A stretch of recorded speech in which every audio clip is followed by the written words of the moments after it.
бародарон ва хоҳароне ки дар шаҳри Москва қарор доранд ва нияти гузаштан аз сарҳадро доранд, ба шумо як бародари тоҷикро тавсия медиҳем ки шумо ба он шахс муроҷиат кунед, шуморо аз ҷои даркорӣ гирифта аз сарҳад мегузаронад. Аз Москва ба Тоҷикистон ва аз Тоҷикистон низ ба Москва сафар мекунанд ва инчунин аз номи канали мо, яъне юристиҷа, ба онҳо муроҷиат кунеду ба худ тахфифҳо бигиред. Дар рақамҳои дар экран буда дар тамос бошед.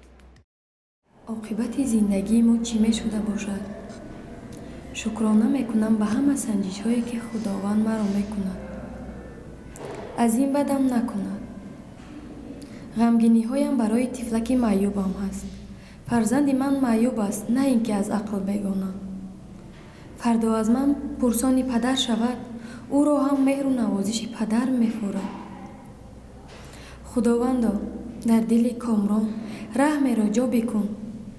дӯсташ медоштам ва дӯсташ медорам. намехоҳам ба ишқи худ нафрат пайдо кунам.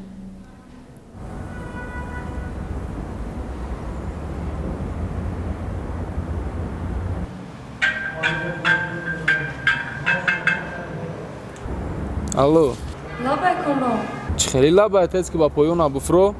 хоб шуд, аз ҳозир мебиём.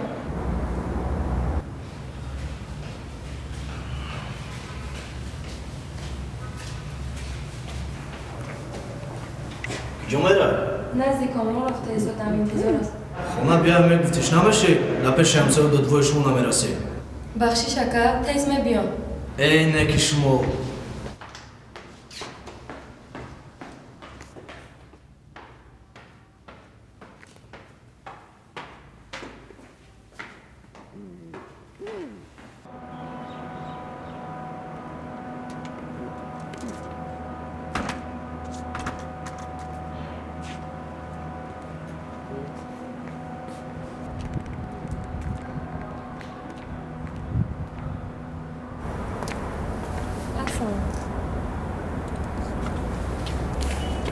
ман ба мақсаде пешт омадам ки ҷавоб табитам бизанам бирам айнамиҷа.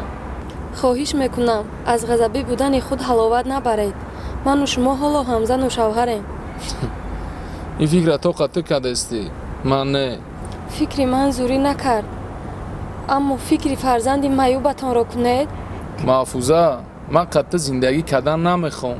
фарзанди солим мехоҳам, зани ба дилам мехоҳам. а ту чӣ? агар зани ба дилатон мехостед, маро намегирифтед. ман фикри тира гирифтаам надоштам. дар барам тира ҳатто тасаввурам кардагӣ нестам ки дар пеш чашми худам калон шидагӣ, ранги хоҳар борӣ, духтари холами ту. ту ҳеҷ вақт зани ба таби дили ман шида наметонӣ.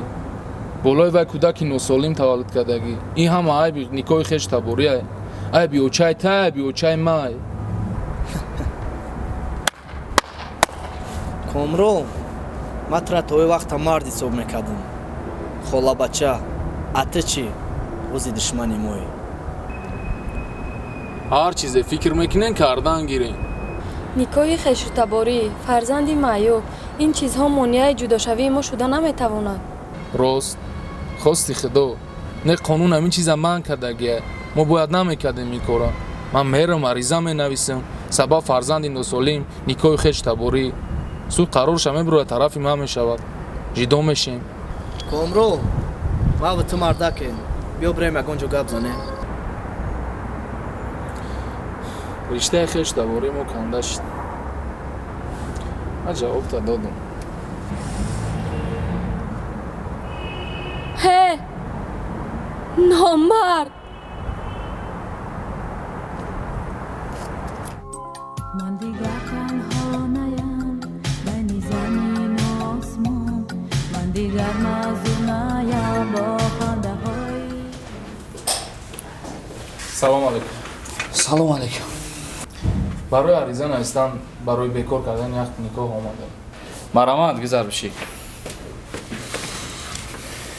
хоб чӣ гап шида?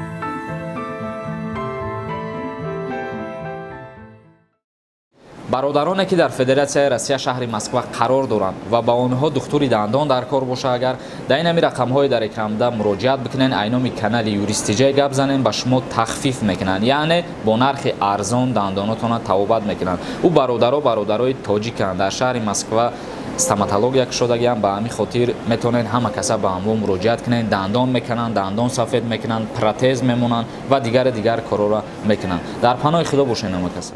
Ассалому алайкум ба ҳама тамошобинони барномаҳои канали Юристиҷа. Чихеле ки моро дидестен 4 нафар ҳузур дорем барои ба навор гирифтани як шахсиятода. Ма миннатдории худма баён карданиам, барое ки ма даъватшон кардам барои ҳамун ролика ба навор гирифтан, сухани моро рад накардану вақти қимати хичона ҷудо кардан омадан ба навор гирифтем. Ва мақсади ба навор гирифтани ҳамун ролика ҳозир ма дар шумо мефаҳмонам, барое ки баъзе намефаҳмен, мисол 10 минут мебинен ура ё 5 минут мебинен, мегӯяни чӣ маъно дошт. Маънои ин ҳамин ролика ки ҳозир шумо тамошо карден дар ҳамун ай ки мақсад дар ҳамин ҷомеаи имрӯза ба чашми мо шумо бисёр мерасад никоҳи хештаборӣ. Баъзе сабабҳое ки мо дар ҳамин ролик овардем, ба ҳамин сабабҳо мақсад ҷидо мешаванд, хештаборӣ канда мешава ва баъд бадбинӣ ва хусумат дар байншон пайдо мешава. Мо ба ҳамин хотир ҳамин ролика ташкил кардем ки мисол инаи бачаи холаи духтари хола дар ҳамун ролик мақсад якдигариша тӯй кардан гирифтанд.